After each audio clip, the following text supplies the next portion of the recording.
Hello, everyone. I'm Stephanie, and I'm going to be presenting the paper, An Adaptive Size Vector Tile Pyramid Construction Method, considering spatial data distribution density characteristics. And this paper was published, I think, like 2 months ago by two researchers from the Wuhan University that they work with environmental research. So just to summarize my presentation, first I'm gonna just give a brief context of what tile pyramids are. The paper objective, I'm gonna present the 3 steps in their proposed method, the results of their experiments to kind of validate their method, and I bring some conclusions and a few topics for discussion. So first, just the contextualization on what tile pyramids are. So when we have like large scale spatial data sets, for example, like a huge satellite image of the entirety of Brazil, we have a problem that those can be very computationally expensive to manipulate. And for example, when you're browsing like a map with the entire satellite image of Brazil, can be very slow to load and to interact with. So tile pyramids structures were created to address that. So the logic is that like for each zoom level that you are, you'll have tiles that are pre-generated. So they'll just be loaded like for the user, and they're fixed in size. So each level kind of represents a resolution based on your zoom level, right? So level 1 would be like the entire image, right? So the next level, level 2, would be level 1 split in 4 equal parts. And so, like level 3, each part would be further recursively split into other 4. So for each view, you would only, the server would only need to load the necessary tiles that were generated. Oops. So for example, if I started with this image and I wanted to zoom in to this like roof, this roof here, I wouldn't need to load like the entire image and just zoom in. Like the server would only show us these 2 tiles. So it makes caching enhanced, and it makes the rendering speed much faster. So this paper is about vector tiles, right? So I'm just showing this to say that there are 2 different types of tiles, which are rasters. They're based on images. This, for example, is a satellite image, right? And these tiles, like, they have step zooming, right? So like it's an image, so you don't gradually zoom in when you reach another tile level. You just get like a immediately better resolution image. And they have fixed tiles, so you can't really, like, if there is a text, it won't be interpreted as a text, or point, it won't be interpreted as a point. It's a whole image, so you can't really change like colors or the language of that text. And since they're images, these tiles, that they have larger sizes, like they take more storage. And the vector ones, they're based on vector layers, so points, lines, polygons. And since there are vectors, when you zoom in, you get a more get a smoother experience.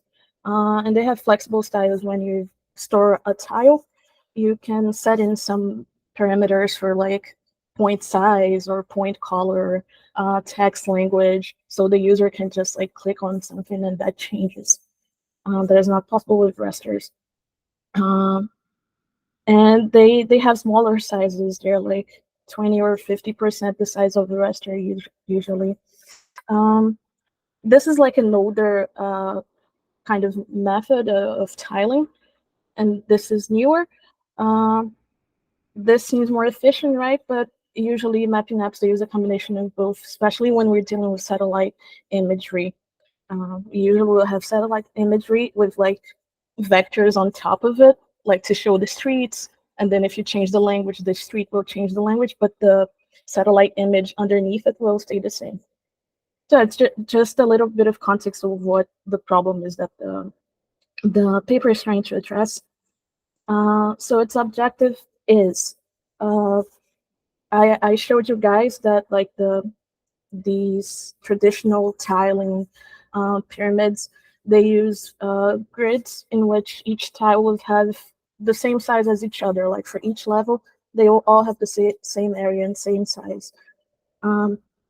And this brings a problem because spatial data is not homogeneous. It's you can have concentrations of points. For example, these are buildings, right? This one has a lot of buildings and this one has none. So this creates an excessive number of tiles, and imbalanced data volumes have a huge data volume here and like almost zero here. So this decreases efficiency in the transmission of data and the rendering of these maps. So what the authors try to bring in is they say that the spatial distribution of the data sets should be taken into account when creating tiles. So this can optimize the construction of the vector tiles and their further rendering and manipulation. So the method that they propose is to adjust these tile sizes based on the density of each tile. They try to kind of make this density equal or close at least, so it's more balanced. So they use 3 steps. The first one is to generate a multi-resolution data set with varying levels of detail. So for example, something more zoomed out will have less points visible, I mean. And then for each resolution level, they employ a quadtree approach to dynamically divide the vector data into tiles based on certain conditions for the data density. And this is what I think is like the most interesting thing about this paper. And later they encode the tiles using the Geohash algorithm, kind of a little bit modified Geohash algorithm, to make indexing more efficient. So the first step in their method to create this multi-resolution vector data set, first they set the resolution levels that they want. So the first, they say it's 0. So it would be the scale of like the whole map of the world, like the globe scale. And it goes recursively until 21, which would reach like the building scale, like at like 10 by 10 meters, an approximation here. So after just defining this to create this vector data set that they will manipulate, they use like map generalization methods, which is basically just like reducing the complexity of the data for lower resolutions, while preserving any essential information and the visual characteristics. So for points, they use something that we call distance threshold. They for any given point in a certain level, it deletes points within a certain radius. So, like for example, this would be this, but zoomed out. And they set a threshold so that you can only see 1 point, but like if you zoom in, it's it's actually 3. But this would be redundant in this kind of zoomed out level. And for lines or polygons, they use a combination of selection and simplification. Selection is just like if you're very zoomed out, if a line or polygon doesn't meet a minimum length or area, it will be deleted. It will disappear from the map. And simplification is just that zooming out, you will delete redundant points to that zoom level. So yeah, they do this with the data set that they use in the experiment. to generate these different data sets that will have different resolutions. So the second step is to create what they propose, right? The adaptive size tile pyramid. And first, since they're basing this, like the creation of these tiles on density, um, they have to conduct a density analysis. So they convert all geometry to points. It wasn't very clear to me how they did that, but okay. Uh, so they convert all the geometry to points, and so they can use like point density analysis to calculate the density of each area. So here's an example. It's very simple. It's just for a certain area, you get the number of points and analyze it to its size. So here the darker ones are the more dense ones. The lighter are the less dense. So the second step here is to employ the quadtree algorithm to divide these tiles. Um, so the quadtree, it will recursively divide the space into four equal areas until either the tree reaches a certain level, right? For example, they only have until level 21. Uh, but you could also set it like just one resolution until 9. Okay? Or until a certain condition for division doesn't get satisfied anymore. So here on the paper, the condition that they use for the division to stop is that the tiles, for the division to continue, sorry, they keep, like, will keep dividing the tiles if they have more than Q points. For example, this here is what a uniform grid would be like, a uniform grid division. We have a lot of different tiles with 0 points, right? And some with a lot of points, so it's unevenly distributed. So the quadtree approach would just get this whole area divided by 4. And here they're using Q equals 8. So if Q is less than 8, it doesn't get divided anymore. It's the case of these two. And for the ones that are that have more than 8 points, they'll keep getting divided until they don't. So yeah, this is this same data set using Q equals 8, and this using Q equals 3, which would mean a more granular kind of division, right? So you can see that with this approach, we still have empty tiles, right? But we have much less empty tiles than with the traditional approach. And this is what can be very useful. And also we have more evenly distributed, right? Even though they're not like this, but the standard deviation of the number of points in each tile is 4.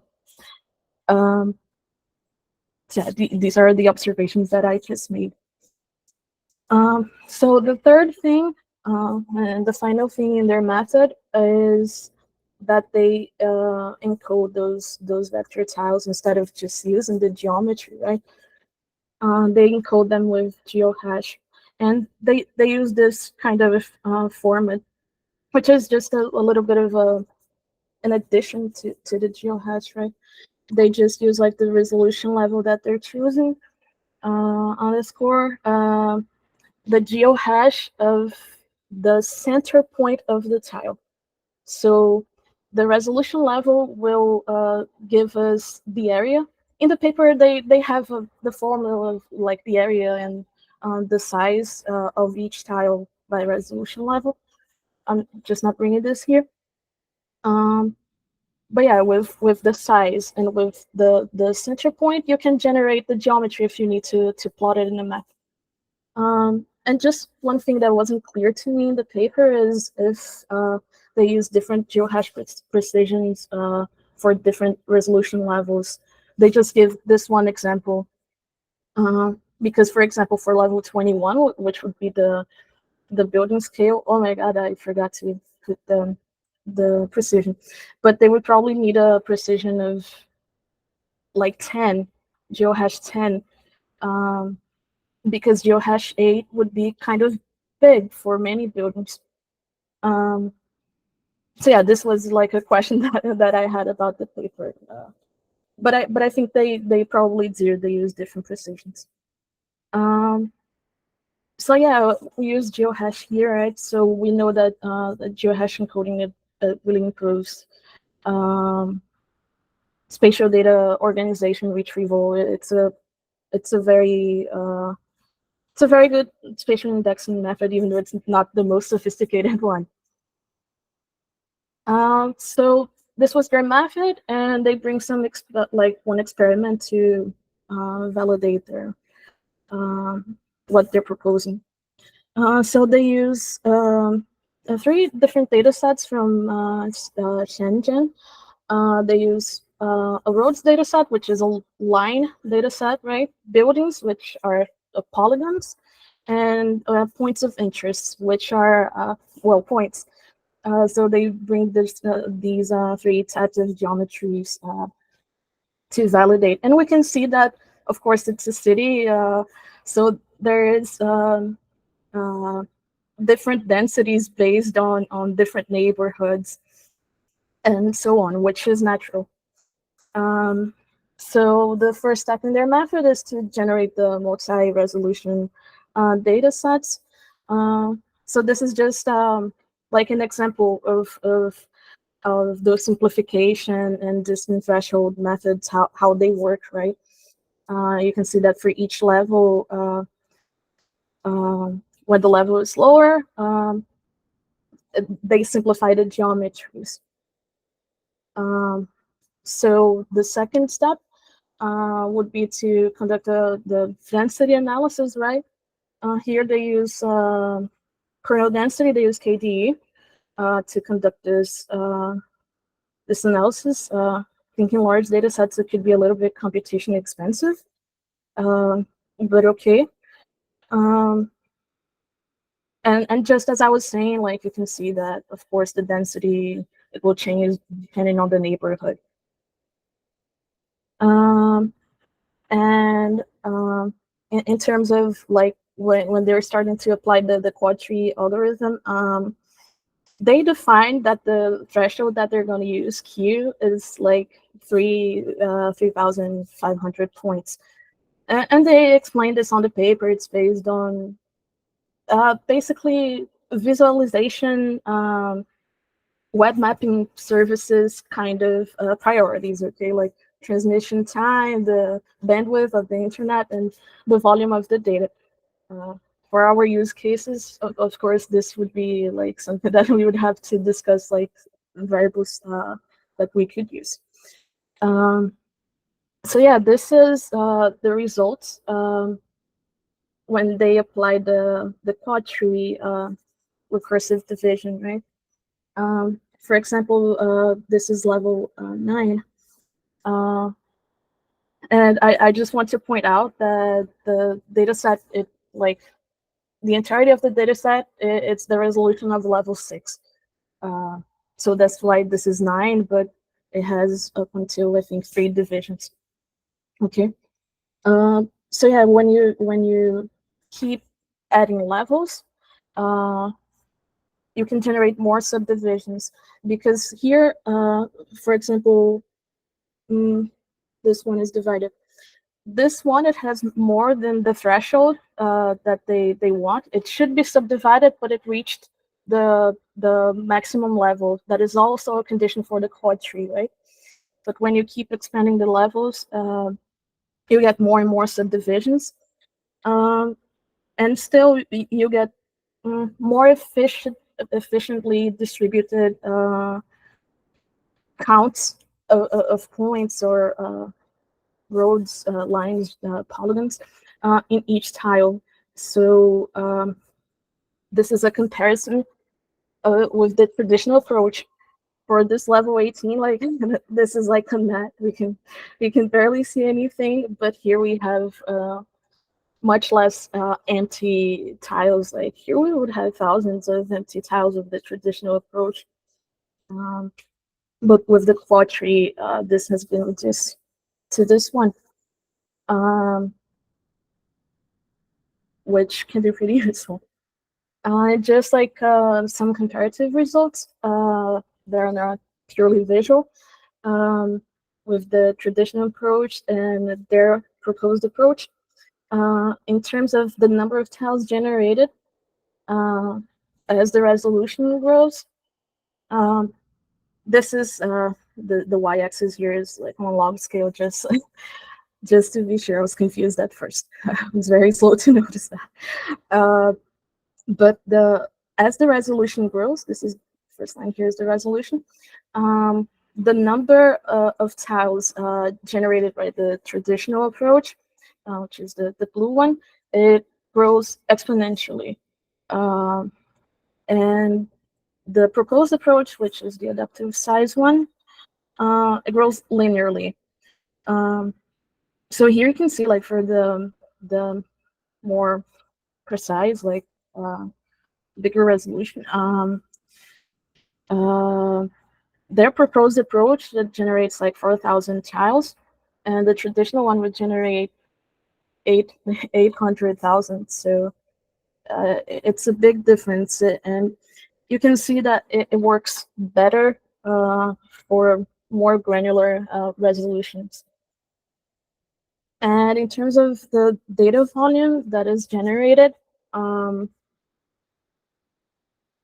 the traditional approach for lower values, this is the traditional approach. For these lower values, it has very high like standard deviation, right? And they get lower and lower as the resolution level grows. But the proposed approach, even though it has kind of higher standard deviation for bigger resolutions, it kind of maintains the same level of standard deviation of data volume across all possible resolutions. So in this case that they're applying here, that you have to zoom in and zoom out, it makes for a smoother experience. So some conclusions that they bring in the paper. So their new approach, it may require some additional time and more computational resources, because you have to apply another algorithm, like you have to conduct the density analysis and apply the quad tree to dynamically adjust the size of each tile. But it uses storage resources more efficiently, since it reduces the number of tiles, and these tiles are more valuable. By this, they mean that we have less empty or low populated tiles. And they also exhibit more evenly distributed data volume. So as I said, it enhances like the loading experience of map browsing. And some discussion topics maybe that I wanted to bring, because this is a paper kind of focused on visualization applications, right? Not necessarily something that would be directly applied here, kind of specific, but we, with some modifications, I think we could use a similar approach to more efficiently store our data, like the approach of like using a tree to adapt the size of our geohashes, for example. And this could possibly benefit spatial analysis or even model training of very heterogeneous populated areas. Like for example, we have a lot of geohashes with no population with census data, or geohashes with less merchants and ones with a lot of merchants. And maybe applying this could be a way of accounting to spatial heterogeneity in our analysis and maybe in our models too. So yeah, I wanted to bring this to discussion, and I'll share these slides, and here are the links to the paper and the code. Thank you. Thanks, Stephanie. I think it's really cool paper. I think it's like something that we had discussed before, like we brought the paper. You found the paper actually, right? Because like about how like geospatial data be like you said very heterogeneous or not. It's dense in some parts, but is empty in others, right? Especially if you think about Brazil, that has like coastal cities, and then the interior is empty. And then you have like stuff like the Amazon rainforest that, of course, that shouldn't be much stuff there in regards to, like uh, uh, yeah, geospatial information, right? Like roads and stuff like that, or cities. And how if we use a very precise geohash or anything like that, it would grow, right? Because a geohash, it's like each square, it divides in 28 extra square, right? It's recursive. So it grows 28 times for each resolution you want. And then some places we may want like a very precise, like, oh, a DT block precision or even smaller. And the others, it's like, oh, we don't care to be hundreds of kilometers that maybe we wouldn't even have enough data to fit, right? But yeah, like you said, it's really the paper is more focused on like how it transmits the information, but I think we could also add here these ideas. And also, I think, like I said, we discussed before, I had like some idea, but not much like how could we do this.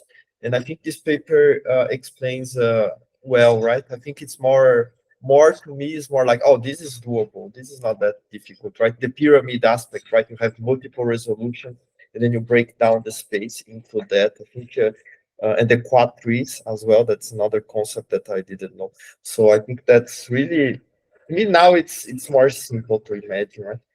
uh, and yeah, I think anyone else has any comments? So uh, okay, uh, but yeah, I think with this paper, and I was like studying before, trying to understand more a bit how the Geohash algorithm works, right? Which is kind of simple, right? And I think it's really interesting how like Geohash in this paper is kind of like it's a work that's kind of, to me, I don't know, Stephanie, you can share your opinions, like the intersection of uh, geographic data, right? But also computer science in some way, right? Because it's the way that they divide it, it's really similar, like the geohash algorithm, like it's really similar to a decision tree, right? Not a decision tree because it's not based on data to divide the splits and nodes, but it's more like you divide the space into boxes, right? And basically that's an if and else, right? If this, go to this, if else, go to this. And then you encode in an intelligent way, so you can fit like the points into the boxes. And basically that's how it works, right? And then this algorithm that they said, the quad trees, is basically that, right? You split, and then you see like how many points there is. If there is more, you split again. uh, so it's something that could be applied. Like I think you said, like it's not clear how they use the geohashes here, right? How they develop further. Because from what I got, it's more like they decided a geohash and they divided from that geohash. So I don't know like if they choose different geohashes depending on the resolution. But something that could be like a modification of a geohash, right? So you have a the geohash, and instead of, for instance, you divide it each box into 28 spaces, right? It's 4 by 7. You It's divide it 32. by, yeah, but it's 32. But when I was looking into some Geohash resources, like I found that it's 28. Wait, maybe I counted wrong, but yeah, it makes sense that it's 32, right? Because it's 5 bits, right? Yeah, I think also exactly. that's interesting, right? Because it's 5 bits, and then if you think about it, like you could like, oh, say so 4 bits would be like 16, so 4 by 4, 3 bits, etc. Uh, but anyway, you have the wait, I got lost. No, okay, you divide it in 32 or 28, etc. Uh, uh, uh, uh, Jesus. The character it's a position on this 32 length string, right? So A, B, C, D. So D represents this and that. But then we could add, right? If you think about quad trees, it could be like a string that's A, B, C, D, right? And then you have like, oh, A, C, D, D, D, C, D could be like represent something, right? That would be like a lower resolution on the quad tree, right? And then it could be a string, and then with that string you can easily do the manipulations that I think it's the main advantage of GeoHashes, right? You don't need to, instead of comparing, um, try to do some spatial join, you can try to do just a string matching, right? Yeah. Uh, Even to get like distances, like you can just get an approximate distance between different things by just checking the like the first characters that match, right? mhm. Yeah, yeah. Uh, but yeah, Steph, do you have any other points that you think would be interesting to discuss? No, I don't think so, but I will probably try to apply this because personally, sometimes like when I'm running some analysis, um, it, there's always this kind of obstacle that is exactly the density uh, of the population and of Mhm. the phenomena that we're studying. Uh, that is unevenly distributed. So I think applying this would greatly benefit these analyses to have like uh, more even results. Yeah, yes, yeah, for models as well, right? And Yeah, also, I imagine for storage of data, right? Because then we only get like the resolution that very fine resolution on certain areas, right? That would reduce, I guess, the impact. And I think, like you said on the graph, right? That's on log scale, right? So it's like 100, 200 times the savings.